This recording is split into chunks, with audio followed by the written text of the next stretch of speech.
ಕರ್ನಾಟಕದ ಇತಿಹಾಸದಲ್ಲಿ ಕಾಂಗ್ರೆಸ್ ಪಕ್ಷ ಅಧಿಕಾರಕ್ಕೆ ಬಂದಾಗಲೆಲ್ಲ ಸುಭದ್ರ ಸರ್ಕಾರ ಕೊಟ್ಟಿದೆ.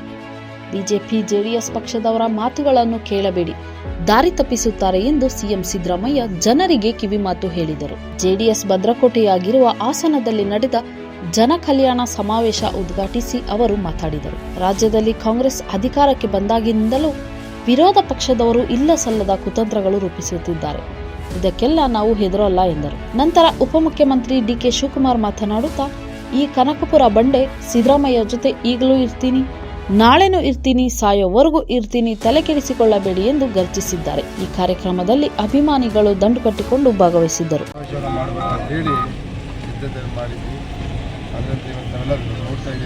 ಲಕ್ಷಾಂತರ ಜನರು ಈ ಸಮಾವೇಶಕ್ಕೆ ವಿಶೇಷವಾಗಿ ನಮ್ಮ ಕಾಂಗ್ರೆಸ್ ಪಕ್ಷಕ್ಕೆ ಹಾಗೂ ಮಾನ್ಯ ಮುಖ್ಯಮಂತ್ರಿಗಳಾದಂಥ ಸಿದ್ದರಾಮಯ್ಯ ಸಾಹೇಬರಿಗೆ ಒಂದು ಬೆಂಬಲವನ್ನು ಸೂಚಿಸಲಿಕ್ಕೆ ವಿವಿಧ ಭಾಗಗಳಿಂದ ಎಲ್ಲ ಸಹಸ್ರಾರು ಸಂಖ್ಯೆಯಿಂದ ಜನರು ಆಗಮಿಸಿದ್ದಾರೆ.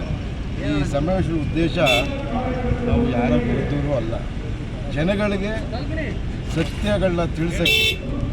ಯಾವ ರೀತಿ ವಿರೋಧ ಪಕ್ಷಗಳು ಏನೂ ಮಾಡದಿರೋಂಥ ನಮ್ಮ ಕಾಂಗ್ರೆಸ್ ಪಕ್ಷ ಮತ್ತು ಮುಖಂಡರ ಮೇಲೆ ಸುಳ್ಳು ಆರೋಪಗಳನ್ನ ಮಾಡಿ. ನಮ್ಮ ಹೆಸರು ನವೀನ್ ಕುಮಾರ್ ಅಂತ, ಅರ್ಸಿಗರಿಂದ ಬಂದಿದ್ದೀವಿ. ಏನು ಜನ ಅಂದರೆ ಜನ ಕಂಡ್ರೆ ಇವತ್ತಿನ ಲೆಕ್ಕಾಚಾರ ಒಂದು ನಮ್ಮ ಕಾಂಗ್ರೆಸ್ ಪಾರ್ಟಿ ಈ ಮಟ್ಟಕ್ಕೆ ಹಾಸನದಲ್ಲಿ ಬೆಳೆಯುತ್ತೆ ಅಂತ ನಾವು ಅಂದ್ಕೊಂಡಿರಲಿಲ್ಲ. ಇದು ಸಿದ್ದರಾಮಯ್ಯನವರ ನಮ್ಮ ಗ್ಯಾರಂಟಿ ಯೋಜನೆಗಳು, 5 ಗ್ಯಾರಂಟಿ ಯೋಜನೆಗಳಿಂದ ಇವತ್ತು ಜನ ಅಷ್ಟು ಆಶೀರ್ವಾದದಿಂದ ಇವತ್ತು ಇಷ್ಟು ಜನ ಸೇರಿದೆ. ಇದೇ ಥರನೇ ಗ್ಯಾರಂಟಿ ಯೋಜನೆ ಮುಂದುವರಿಸ್ಕೊಂಡು ಹೋಗಲಿ ಅಂತ ನಾವು ಹೇಳಬಲ್ಲೆ. ವರದಿ ನಟರಾಜ್ ಜೆಟ್ಟಿ, ಮಂಡ್ಯ. ಮೆಂಡು ನ್ಯೂಸ್ ನೆಟ್ವರ್ಕ್, ಸತ್ಯದ ಕನ್ನಡಿ.